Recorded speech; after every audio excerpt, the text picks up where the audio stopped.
Adam, Adam, Adam, sau nawa na kira sunanka? Adam, yanzu da gaske ƙara aure za ka yi? Ni wallahi tallahi damuwa na guda ɗaya, za ka haɗa kan 'ya'yanka. Za ka gwaggwara kan 'ya'yanka. Don kowa ya sani duk gidan da aka ce mace ya wuce ɗaya, mata suka zama 2, 3, 4, to bala'i ne. An riƙa rikici kenan da munafurci da fitina da baƙin ciki da hasada. Kowa ya san irin wani yanda zaman gidan yake, irin yanda zaman gidan kishiyoyi yake. Kuma kai Adam, kai kanka daga gidan 'yan uba ka fito, me yasa kake so ka wa 'ya'yanka haka? Ni damuwa na kenan wallahi. Da ƙyar zaka ga an yi gida da mata 4 kuma wai an samu haɗin kai a cikin yara. It's never possible. An riƙa ƙulle kenan da hasada. Adam, Adam, Adam.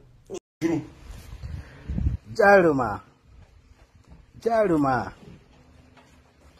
na ji saƙonki kuma na gano ki, don haka za mu yi 1-on-1.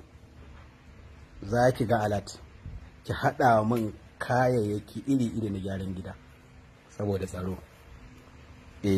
Jaruma, sannan matata guda ɗaya kacal ita ce Zafi.